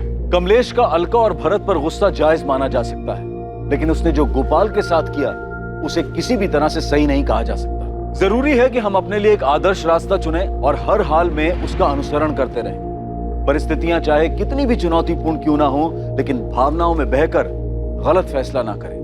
अब मैं अनूप सोनी आपसे विदा लेता हूं। फिर मुलाकात होगी एक और नए केस के साथ।